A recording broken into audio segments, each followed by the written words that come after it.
Hola, mi nombre es Jimena Andrade y les voy a hablar sobre un libro titulado Memorias de un loco anormal, donde vamos a analizar la vida de Gregorio Cárdenas, que fue un estrangulador de Tacubaya y se volvió muy famoso aquí en la Ciudad de México, después de asesinar a 4 mujeres jóvenes y después las enterró en el patio de su casa.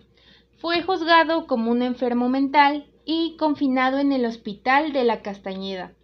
Después de cumplir su condena, tuvo la oportunidad de reincorporarse a la sociedad. Eh, Obviamente rehabilitado y tenía las ganas de estudiar la licenciatura en Derecho. Este libro examina la figura de este asesino serial como un producto cultural. Asimismo, analiza el marco ideológico que construye la imagen de los delincuentes. El autor relata el contexto cultural en el que se desarrollan los hechos y evidencia el discurso oficial que se regía en la época. Obviamente también los errores en los diagnósticos psiquiátricos, así como profundiza una curiosidad por la vida de este criminal. Obviamente nos da un perfil criminológico del por qué se cometían dichos asesinatos, y el libro se conforma de 3 capítulos. El primero se titula El asesino serial, el segundo capítulo habla sobre una enfermedad mental como metáfora y el tercer y último capítulo habla de su sentencia. Este libro fue asignado porque nosotros cursamos una licenciatura en Derecho y Criminología. Asimismo, este tiene que ver con perspectiva jurídica y perspectiva criminológica en dicho texto. Es por eso que lo vamos a analizar a grandes rasgos el contenido de este libro dentro de estas dos corrientes. ¿Sí? Para ponerlos un poco en contexto, les hablaré sobre los asesinatos de Goyo. ¿Sí? Se dice que Cárdenas cometió su primer asesinato el 15 de agosto de 1942, cuando recogió a una prostituta de 16 años. ¿Sí? Esta joven usaba el nombre de Berta. La llevó a su casa en Tacuba, en la colonia Mar del Norte, y termina la noche estrangulándola para después enterrar su cadáver en el patio. A los 8 días después, Cárdenas asesinó a otra prostituta de 14 años, Raquel Rodríguez. Esperó solo 6 días para cometer su tercer crimen y secuestrando y matando a otra adolescente. Finalmente, Gregorio comete su último delito el 2 de septiembre cuando secuestra a un estudiante de ciencias químicas de la UNAM, ¿sí? Llamada Graciela Arias, cuyo padre era conocido porque era un abogado penalista, y por eso el caso sale a la luz, ya que como lo menciona todo esto, era un abogado penalista, la buscó y con esto es que sale a la luz el caso, ¿sí? Estas eran las 4 mujeres a las cuales asesinó Gregorio. Primero comenzaremos con el perfil criminológico de Gregorio, ¿sí? Vamos a ver sus antecedentes, el cómo era, quién era, sus características, que nos van a dar pauta para analizar el porqué, ¿sí? El porqué de los delitos cometidos, ¿sí? Como ya sabemos, la criminología estudia las circunstancias y causas del delito, prácticamente el por qué. Y primero, describiremos un poco de su personalidad, ¿sí? Gregorio, era un joven brillante, ¿no? Brillante. Tenía un IQ superior al promedio y a los 20 años estudió química. Recibió obviamente becas para ir a otros países. Y era importante en su escuela, entonces eso le generaba confianza y seguridad al acercarse a las mujeres. En el aspecto psicológico vemos que tenía problemas neurológicos, según lo confirman criminólogos y psicólogos. Tenía un tic llamado mal romboidal y o epilepsia muscular, ¿sí? Crepuscular, perdón.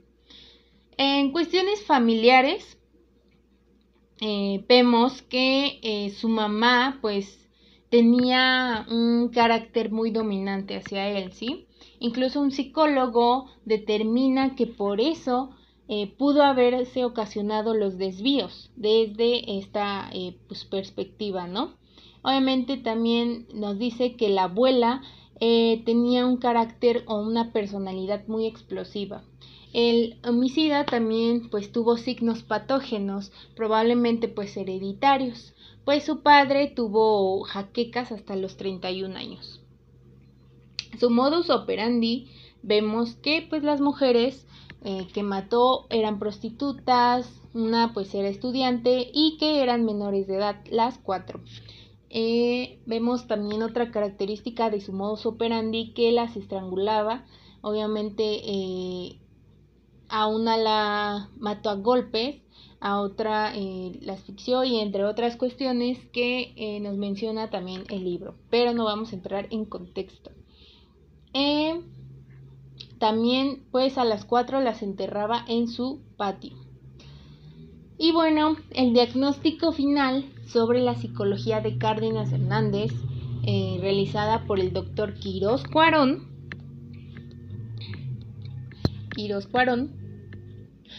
y dicta que pues desde el punto de vista psicológico, criminológico, corresponde a una personalidad neurótica, ¿sí? Esto quiere decir que pues también era un tipo introvertido, con tendencias homosexuales, narcisista y con erotismo sádico, ¿sí? Desde el punto de vista psiquiátrico, su estado neurótico es como de esquizoparanoide, ¿sí? También vemos en el aspecto jurídico, ahora hablaremos de este aspecto, vemos que pues entró a Lecumberri, ¿sí? A la cárcel de Lecumberri.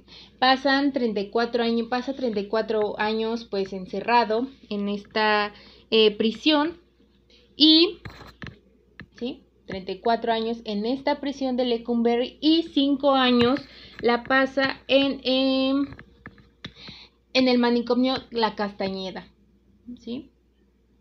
Entonces, como vemos, los años de prisión al cometer este delito en esa época eran muy pocos, ¿sí? Y se me hace pues interesante e importante analizarlo desde el punto de vista del feminicidio. ¿Por qué? Porque actualmente pues en la época pasada no se hablaba mucho sobre esta palabra, ¿no? Actualmente vemos que ya hasta lo podemos encontrar en nuestro tipo penal, en nuestro código penal, y pues nos menciona que quien comete delito de feminicidio se sancionará con prisión de 25 a 70 años a quien cometa por razones de géneros prive de la vida a una mujer. Y bueno, que incluso también podemos analizarlo con el nuevo, ¿no?, sistema de justicia penal, que pues obviamente tiene como objetivo la solución de conflictos, ¿sí? De una manera pues más pronta, eficiente, justa, humana, transparente y respetuosa en las garantías individuales, perdón.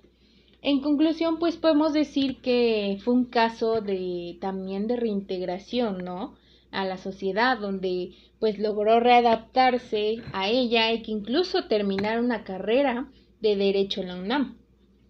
Es interesante pues todos los aspectos mencionados en el libro y pues el análisis que realizamos, ¿no?, acerca de su personalidad y pues desde estas dos corrientes que pues nos damos cuenta de que los feminicidios no son actuales. La palabra feminicidio es actual y que esté en nuestro código penal estipulada es actual, pero los feminicidios siempre han estado, solo que no se había visto desde ese punto jurídico y no se había tratado desde esa perspectiva. Pero el feminicidio no es de ahora, ha estado desde las épocas desde antes y actualmente se está haciendo una lucha constante sobre este tema. Y pues se me hace muy interesante que lo discutamos y que lo hablemos sobre desde estas perspectivas, ¿sí? No solamente quedarnos con lo que el libro nos dice, sino que darle una profundidad a este tema.